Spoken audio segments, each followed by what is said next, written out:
ورسوله أرسله بالحق بشيرا ونذيرا وداعيا إلى الله بإذنه وسراجا منيرا فأعوذ بالله من الشيطان الرجيم بسم الله الرحمن الرحيم واتل عليهم نبأ ابني آدم بالحق إذ قربا قربانا فتقبل من أحدهما ولم يتقبل من الآخر قال لأقتلنك قال إنما يتقبل الله من المتقين صدق الله مولانا العظيم قال أصحاب رسول الله صلى الله عليه وسلم يا رسول الله ما هذه القرائن قال سنة أبيكم إبراهيم قالوا فما لنا فيها يا رسول الله قال بكل شعرة حسنة قالوا فالسوف يا رسول الله قال بكل شعرة من السوف حسنة وصدق رسوله النبي الكريم اللهم صل على محمد وعلى آل محمد كما صليت على إبراهيم وعلى آل إبراهيم إنك حميد مجيد اللهم بارك على محمد وعلى آل محمد كما باركت على إبراهيم وعلى آل إبراهيم إنك حميد مجيد الحمد لله আল্লাহ যাতে পাকের অসংখ্য অগণিত কৃতজ্ঞতা আদায় করছি আল্লাহ যাতে পাক আমাদেরকে পবিত্র যুলকাদা মাসের প্রথম জুমার দিনে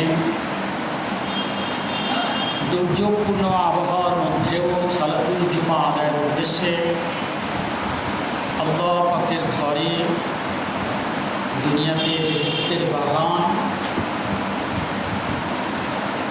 মসজিদে উপস্থিত হওয়ার তৌফিক দান করেছেন এই জন্য সকলে বলি আলহামদুলিল্লাহ। মুআজ্জাজ হাজিরিন, গত জুমায় যুলকাদা মাসের গুরুত্ব সম্পর্কে আলোচনা করেছিলাম, তবে একটি কথা বলা হয়নি, যুলকাদা মাস আশহুরুল হুরুম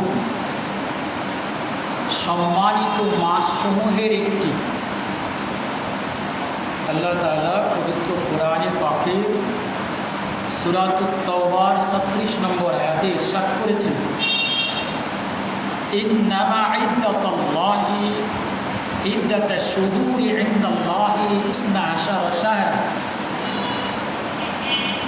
আল্লাহ তাআলার কাছে মাসের সংখ্যা 12টি। আরবাতুম মিনহা হুরুম, এগুলোর মধ্য থেকে 4টা মাস অত্যন্ত সম্মানিত। এরপরে আল্লাহ তাআলা বলেছেন যালিকা দীনুল কাইয়্যিম, এটা সুদৃঢ় দিনের অংশ। হাসি তামাশা নয়, এই 4টা মাস যে সম্মানিত, এইটা খেল তামাশার কোনো বিষয় নয়।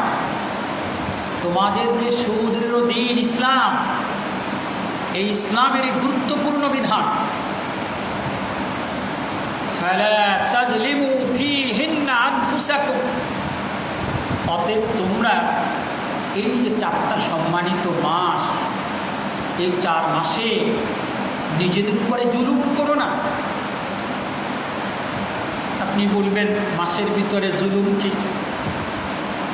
মাসগুলো সম্মানিত, এই মাসগুলোর নেকের কাজ আল্লাহর কাছে বড় ফজিলতপূর্ণ।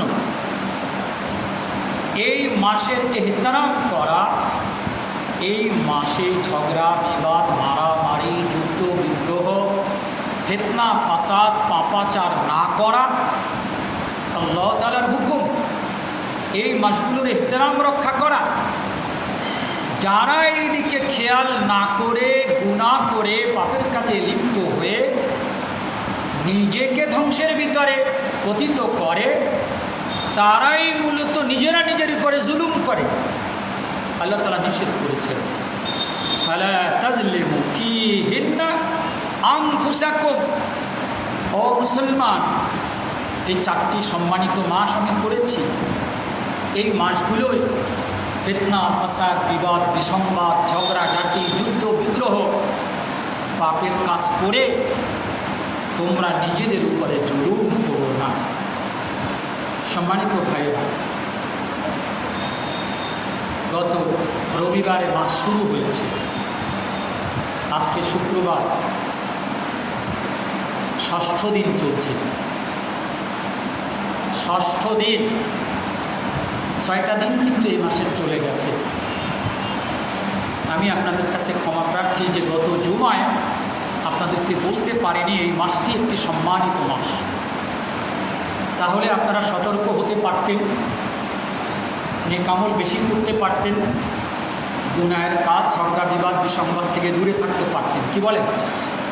এই জন্য আমি আপনাদের কাছে ক্ষমা চাই, সাথে সাথে আহ্বান জানাবো, যুলকাদা, যুলহিজ্জা, মুহররম, পরে 3টা মাস আশহারুল হুরুমের মধ্যে সম্মানিত মাস।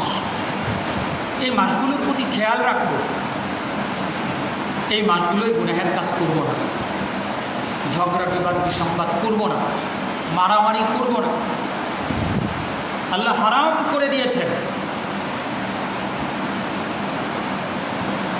খেয়াল রাখতে চেষ্টা করব না? কি বলেন? চেষ্টা করব তো? আমার কথা না, আল্লাহ বলতেছেন ফালা তাযলিমু ফীহিন্না আনফুসাকুম, এই মাসগুলায় তোমরা নিজেদের উপরে জুলুম করো না, নিজেদের উপরে জুলুম করো না। আমার উপরে জুলুম হলো অন্যায় করা, যা আমার জন্য ক্ষতিকর, দুনিয়া ধ্বংস করে, পরকালকে ধ্বংস করে, আখিরাত বরবাদ করে দেয়। আমার 5টা ঘাঁটি, মউত, কবর, হাসর, মিজান, সিরাত, এই 5টা ঘাঁটি, এগুলো অতিক্রম করেই কিন্তু আমাকে জান্নাতে যেতে হবে। এগুলো কঠিন করে দেয়। এই রকম কাজগুলোয় লিপ্ত হওয়াই নিজের উপরে জুলুম করা। আল্লাহ পাক আমাদের সবাইকে গুনাহ থেকে বাঁচার তৌফিক দান করুন। বিশেষ করে এই যে 3টি মাস পরপর রয়েছে, এই 3টি মাসের ইহতিরামের প্রতি খেয়াল করব। শাওয়ালের প্রথম জুমায় কিন্তু বলেছিলাম শাওয়াল, যুলকাদা, যুলহিজ্জা, এই 3টি হজের মাস। হাজিরা এই সময় হজের জন্য রওনা দেয়। হজ যদি বন্ধ না থাকতো, ইতিমধ্যে ফ্লাইট শুরু হয়ে যেত। সাধারণত যুলকাদা মাসের 3-4 তারিখে ফ্লাইট শুরু হয়ে যায়। আল্লাহ আমাদের জন্য দুর্ভাগ্য করেছেন, বাংলাদেশিদের জন্য এবার হজে যাওয়ার অনুমতি নেই। দুর্ভাগ্য না আমাদের? আল্লাহর কাছে বেশি বেশি কান্নাকাটি করা দরকার। যেই সময় হাজিরা এহরাম বাঁধার জন্য প্রস্তুতি নিতেন,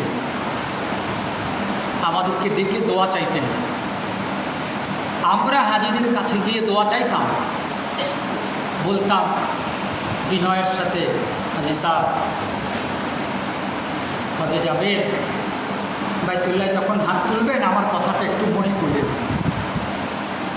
প্রিয় নবী মুহাম্মদ রাসূলুল্লাহ সাল্লাল্লাহু আলাইহি সাল্লামের মাকবারা মুবারকের সামনে দাঁড়িয়ে যখন সালাম দিবেন, আসসালামু আলাইকা আইয়ুহান নাবিয়্যু ওয়া রাহমাতুল্লাহি ওয়া বারাকাতুহু, এরপরে আপনি যখন বিভিন্ন জনের পক্ষ থেকে সালাম পৌঁছাইবেন, আমি সাইদুর রহমানের নামটাও একটু সেখানে স্মরণ করিয়ে বলতাম কিনা, আমরা বলি কিনা? যদি বলে না থাকে এটা তো আমার জন্য দুর্ভাগ্য। বড় আমরা বেখবর হয়ে গেছি, আমরা বড়, এটাকে বলা হয় এই যেটাকে বলে অহংকারী ভাব, এরকম হয়ে গেছি। কারো কাছে দোয়া টোয়া চাওয়ার আমার দরকার নেই। আমি কি তার চেয়ে কম জানি নাকি? আমি কি কম ভালো তার চেয়ে? বলেন নাউজুবিল্লাহ। এই মুসলমান, আমার ছোট্টবেলার কথা বলছি।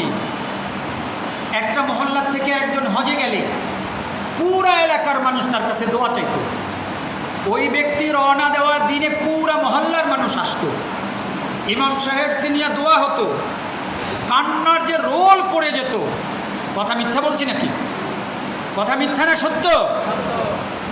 আমি যখন মাদ্রাসায় পড়ি, এবং এটা আমার ফাজিলের বছর। কোন বছর? ফাজিল, ডিগ্রি পর্যায়ে পড়ি বরগুনা জেলা শহরে। শহর থেকে হাজিরা হজে যাচ্ছেন। এই সময় তো বাস টাস ছিল না, লঞ্চে আসতে হতো, দোতলা লঞ্চ। হাজিরা লঞ্চে যাবেন, এত মানুষ হাজিদের সাথে লঞ্চে উঠেছে, লঞ্চ ডুবে যাওয়ার মতো অবস্থা। সেই লঞ্চে যে দোয়া হয়েছে, সে যে কান্নাকাটি আজও আমার মনে রেখাপাত করে, যে ওই দিনে হাজিদের হজ যাত্রা এবং এলাকার মানুষের হাজিদেরকে বিদায় দেয়ার যে চমৎকার একটা সুন্দর একটা কান্নাকাটির পরিবেশ ছিল, আল্লাহর কাছে ধর্ণা দেওয়ার পরিবেশ ছিল, আজ নাই। আজ হজে যে যায় সেও নিজেকে এত দোয়া চাওয়ার মুখাপেক্ষী মনে করে না। টাকা আছে, হজে যায়, কার কাছে কি বলবো? কথা ঠিক না ঠিক? কারো কাছে কিছু বলে না। অথচ হজে যাওয়ার সুন্নাত হলো, যেই মহল্লায় চলাফেরা করেছে, মানুষের সাথে ভুলভ্রান্তি হয় নাই, খারাপ কথা দু একটা হলেও বলা হয় নাই, কি বলেন? হয়েছে কি না?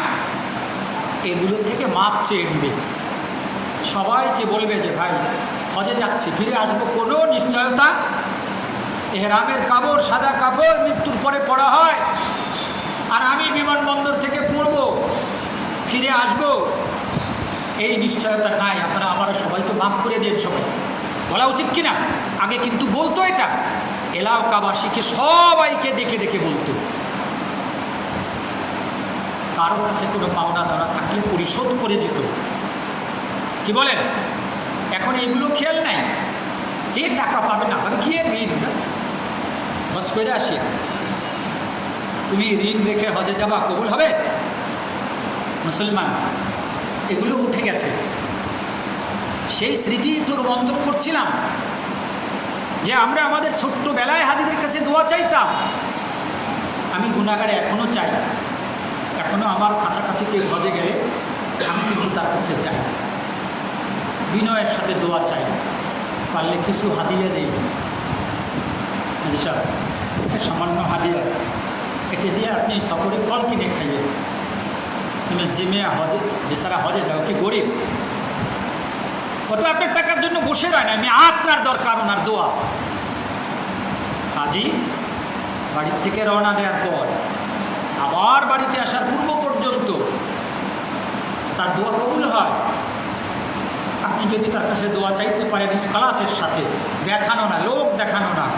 এ ব্যক্তি হজে যাইতেছে, বাইতুল্লাহ দোয়া করবে, হজরে আসাদ চুমু দিবে, হাতিমে সালাত আদায় করবে, মাতাফে তওয়াফ করতে করতে আল্লাহর কাছে কান্নাকাটি করবে, সাফা মারোয়ায় সাই করতে করতে আল্লাহর কাছে কান্নাকাটি করবে, সাফা পাহাড়ে দোয়া করবে, মারোয়া পাহাড়ে দোয়া করবে, হজের সময় মিনায় দোয়া করবে, আরাফার ময়দানে দোয়া করবে, মুজদালেফায় দোয়া করবে, জামারায় পাথর মেরে মেরে জামারার পাশে দাঁড়িয়ে আল্লাহর কাছে কান্নাকাটি করবে। আমি যদি একটু বলে দিই, স্যার আমি গরিব মানুষ, আমি যদি আপনাকে বেশি করে টাকা দিতে পারতাম আমি খুশি হতাম, আমি সামান্য একটু হাতিয়ে দিলাম, মেহরবানি করে গ্রহণ করবেন, এটা দিয়ে আপনি ওখানে ফল খাবেন। হাজি সাহেব খুশি হবে না বেজার হবে? হাজি সাহেব খুশি হবে না বেজার হবে? ধনী মানুষ হোক, আপনি গরিব হন, আর আপনাকে ফিরিয়েও দিতে পারবে না, ওই সময় ফিরিয়েও দিতে বাধ্য হবে নিতে। এবং যেখানে হাত তুলবে, ওই যে যাওয়ার সময় আপনি এই কথা বলেছেন 100 টাকাই দিয়েছেন, এটা হাজি সাহেব স্মরণ করবে। প্রত্যেকটা দোয়ায় আপনার চেহারা ভেসে উঠবে, উঠবে কি না?